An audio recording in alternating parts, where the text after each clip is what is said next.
Vídeo rápido e no vídeo de hoje nós vamos falar sobre Cosan e Petrobras, duas das maiores empresas que a gente tem no país, mas que trouxeram prejuízos bilionários e a cotação, ela não para de cair nos dois casos. Olhar para os dividendos delas, resultados, ver a opinião do mercado e saber se faz sentido ou não continuar investindo nas duas empresas. Sempre lembrando que na parte de baixo de todos os vídeos eu deixo uma lista de indicação de livros que você tem que obrigatoriamente ler antes de investir em alguma ação, antes de entrar no mercado de capitais. No último dia de negociação da semana, está sendo um dia de queda generalizada. Cosan, por exemplo, está caindo 3%, devolvendo toda aquela alta que ela teve depois da divulgação do balanço. A empresa já quer buscar de novo a casa dos R$6 e essa cotação de R$ 6,96 é a menor cotação da empresa nos últimos 12 meses. E até mesmo por conta de toda essa queda, o próprio dividend yield, que nunca foi algo satisfatório da Cosan, ele já fica acima da casa dos 6%. Fora a Cosan, a gente vai falar também do caso da Petrobras. Vou dar a minha opinião, que ela é um pouco diferente da visão de mercado. A empresa já tem 2 anos consecutivos de queda no resultado e a gente não fala de pequenas quedas. Ela saiu de quase 200 bilhões de lucro para um resultado de 37 bilhões no ano passado. O resultado está em queda, a cotação também segue isso. Hoje ela tocou a casa de R$ 35 e ela é mais uma empresa que nesse histórico recente está na menor cotação, uma queda de mais de 10% no último ano. E o próprio Ibovespa, o índice já voltou para a casa de 122 mil. Hoje a gente tem queda forte de Itaúsa, de novo na casa de R$ 8, mesmo com um PL muito baixo historicamente. O próprio Banco do Brasil também. Depois do anúncio de dividendos, a gente tem uma queda de mais de 2%. E para o investidor que foi um pouco mais paciente, não se empolgou com toda aquela alta recente, o mercado novamente começa a dar oportunidade.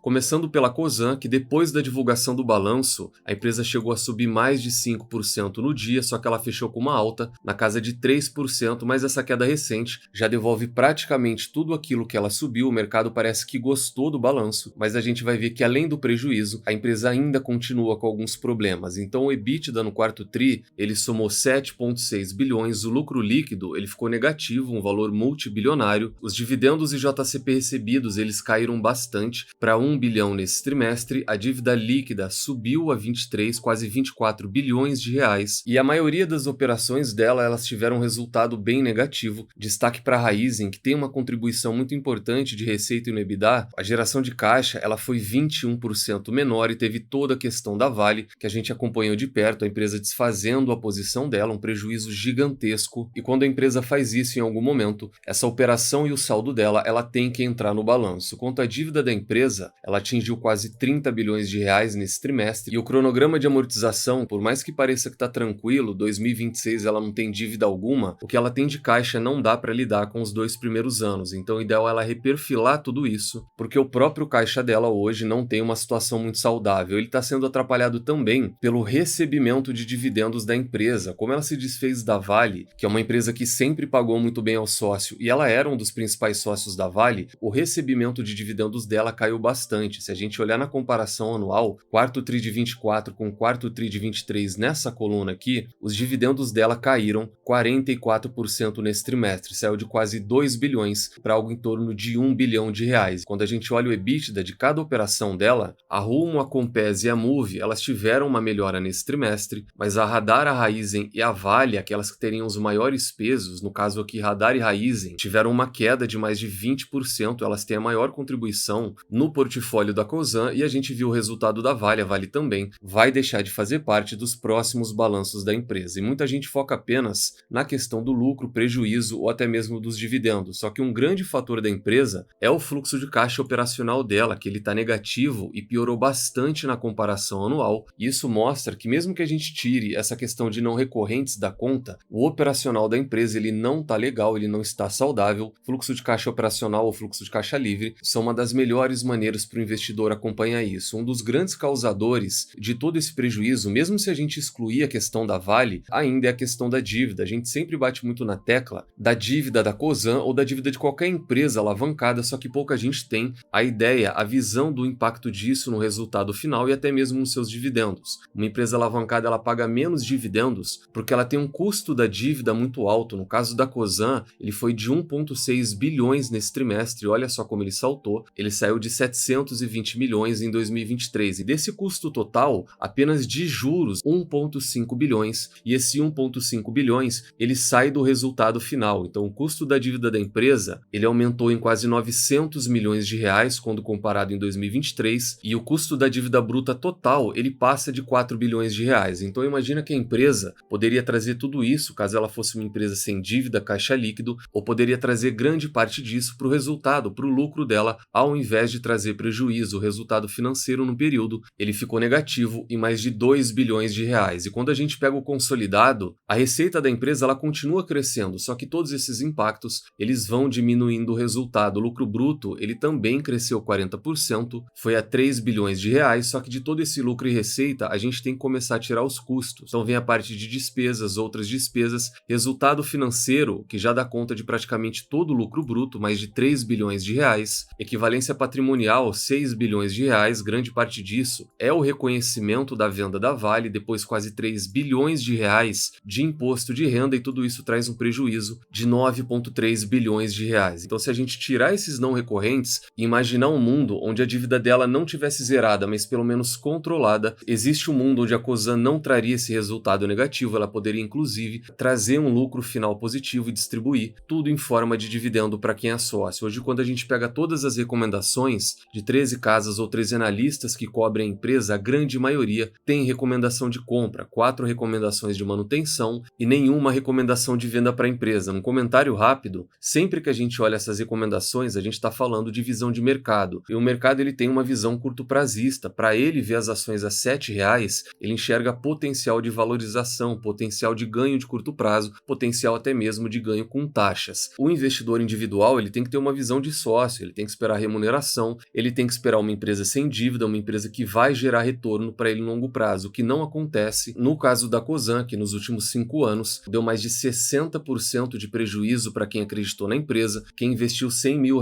tem hoje menos de R$40 mil, quem investiu R$10 mil tem menos de R$4 mil.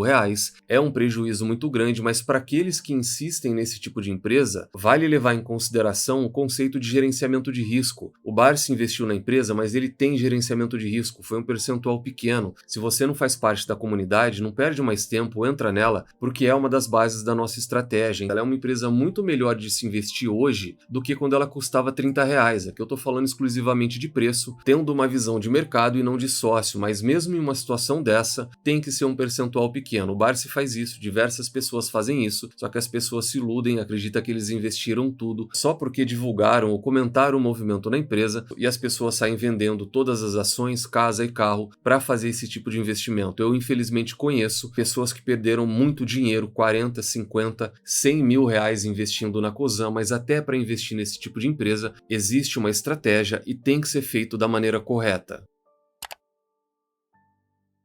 Fora isso, falar da Petrobras, que também divulgou o resultado, um prejuízo maior ainda, quase o dobro da Cosan. O mercado não gostou do balanço, a ação caiu bastante, com foco principalmente na questão dos dividendos, mas a gente vai ver outros números que, na minha opinião, são muito mais importantes e até mesmo preocupantes para quem é sócio da Petrobras. Num comentário rápido, muita gente ficou preocupada com toda essa queda, mas isso não é uma queda grande. A Petrobras está cotada hoje a R$ 36,00, muito próximo da máxima recente da empresa, ela está bem distante daqueles R$ 29,00, que é a mínima do último ano da empresa. E o resultado dela não para de cair. A gente já vê há 3 anos ele caindo quase que sem parar e a cotação ela até que se sustentou. Ela não teve uma queda tão forte, ela não acompanhou a própria queda de lucro que a empresa teve. E nesse trimestre, o quarto tri de 2024, a empresa traz que ela teve 3 fatores que impactaram e trouxeram esse prejuízo todo. Teve impacto da variação cambial, impacto de ambiente externo e transação tributária. Quando a gente pega esse prejuízo, ele foi mais contábil do que operacional, então por isso a queda não foi tão forte. Se a gente pega uma empresa que teve um prejuízo de 20 bilhões de reais, uma queda de 5 ou 6%, acaba que não é uma queda tão forte como deveria ser para acompanhar o resultado. Só que tem algo que está acontecendo e talvez a gente ainda não tenha reflexo na cotação. A Petrobras ela vive um claro ciclo de baixa, ela viveu aquele super ciclo de commodity, preço de minério, preço de alimento, preço de energia, tudo subiu nesse último ciclo, e quando a gente pega o barril do petróleo, ele ele vive um momento de baixa, ele cai trimestre após trimestre. Nesse último ano, o Brent, que é referência para a Petrobras, ele chegou a ser negociado acima de $100, 115, quase $120. Foi a cotação máxima que ele atingiu, e no último ano ele continua caindo e tem exatamente a mesma queda de 10% que a Petrobras tem nos últimos meses. Então a empresa ela não está seguindo a questão macro, a questão interna do Brasil, seja ela política ou fiscal. A Petrobras ela está seguindo fundamentos, a cotação segue lucro e o lucro segue a commodity. Ela vive um claro ciclo de baixa, e quando a gente pega o resultado consolidado dela, a gente vai ver que esse prejuízo, que foi meramente contábil, de acordo com a própria empresa ou o mercado, se a gente excluir esse prejuízo, a gente vai ver que o resultado dela, mesmo com o lucro no período, ele caiu, e caiu bastante em todas as linhas. Então, receita de vendas, quarto trimestre de 2024 com o quarto trimestre de 2023, ela caiu 10%, o lucro bruto, ele caiu mais ainda, caiu 20%, e a gente tem o impacto do não recorrente ou desse prejuízo contábil, e sem o prejuízo, a empresa teria trazido um lucro de 17,7 bilhões, o que é algo positivo, porque ela tem um fluxo de caixa operacional positivo, ela tem um fluxo de caixa livre positivo. Isso daqui a gente trabalha na comunidade, que é um indicador de saúde. Às vezes é melhor olhar para a geração de caixa da empresa, olhar para o fluxo de caixa livre, principalmente, porque mostra que a empresa é capaz de gerar retorno. A Petrobras é uma empresa muito capaz, só que em todas essas linhas que são positivas, o resultado da empresa caiu bastante por conta do ciclo. O lucro, por exemplo, ele caiu 53% na comparação anual, então ela lucrou metade daquilo que ela lucrava um ano antes. O fluxo de caixa operacional caiu mais de 17%, e o fluxo de caixa livre ele também caiu praticamente pela metade. Um EBITDA ajustado ou um EBITDA ajustado sem os não recorrentes, nas duas linhas a gente teve queda de 39% e de 23%. Então geração de caixa da empresa também caiu, e caiu bastante. A dívida bruta nesse trimestre ela ficou praticamente estável, caiu 2 bilhões, o que é algo positivo. Questão de dívida, mesmo com essa geração de caixa em queda, ela ainda não é um problema para a Petrobras. Quem é sócio pode ficar bastante tranquilo com isso, mesmo com essa alta recente, a empresa ainda gera bastante caixa. Daí ela teve o valor do Brent, com preço médio de $74, uma queda de 11%, quando comparado àqueles mais de 84 do último ano. Então tudo isso mostra que a empresa vive um ciclo de baixa. A gente pode deixar a questão de retorno, pode deixar a questão de queda de dividendos, pode deixar a questão de prejuízo. É sempre importante olhar para o resultado operacional, que de um lado ela ainda gera caixa, ela ainda é uma empresa saudável, só que do outro, todas as linhas da operação, todos os resultados da empresa eles estão em queda. Essa queda na cotação, ela está acompanhando o ciclo de baixa da empresa. E eu separei 2 pontos de atenção para quem também é sócio ficar de olho daqui para frente. O CAPEX dela, ele aumentou de maneira considerável. No plano de investimentos, ela trouxe um número alto, isso preocupou o mercado. E além disso, a gente tem a própria questão dos dividendos. Hoje a Petrobras, ela tem esse dividend yield, é mostrado mais de 21% de remuneração atual, só que não se deixem levar por isso. O dividend yield atual da empresa, ele está pouco acima de 15%, e a expectativa para esse ano é de que ela pague bem abaixo desses 20%. O mercado espera algo em torno de 10% a 15%, e a própria empresa já deu o recado na questão remuneração. Eles acabaram de anunciar 70 centavos por ação, e o mercado estava esperando algo em torno de 1,50 por ação. Então a empresa anunciou praticamente a metade da expectativa do mercado, mas ainda assim, na minha opinião, é uma boa remuneração. A tese da Petrobras hoje é muito voltada para dividendos. Os dividendos dela também vem caindo já há um bom tempo, mais um indício do ciclo que a empresa vive. É importante focar na questão do ciclo, focar na questão da commodity e tentar deixar todo o restante de lado. É uma análise simples, mas a gente viu a queda da commodity, viu a queda na cotação, elas sempre vão ter uma relação muito próxima. E coberta por 12 casas ou 12 analistas, a Petrobras tem 11 recomendações de compra, uma recomendação de manutenção e nenhuma recomendação de venda para a empresa. Então esse foi o vídeo de hoje. A gente falou da Cosan e da Petrobras, duas das maiores empresas da Bolsa de Valores, mas as duas trouxeram prejuízos muito grandes. Deixa no comentário se gostaram ou não, se são sócios da Cosan, se são sócios da Petrobras. Se não faz parte da comunidade, considere fazer parte dela. E se você está pensando em migrar de corretora, eu utilizo o BTG, tem um link na descrição que só através dele dá para negociar benefícios. Preenche ele, é bem fácil e rápido, que muito em breve o pessoal já vai entrar em contato com você. Nunca se esqueçam das 3 chaves do sucesso. Encontre excelentes empresas a preços atrativos com uma excelente gestão e nunca mais as vendam. Tranque as 7 chaves. O Value Investing foi e ainda é a melhor maneira do investidor pequeno individual e até mesmo pobre multiplicar o seu capital na Bolsa Bolsa de Valores. Nos vemos no próximo vídeo e até lá!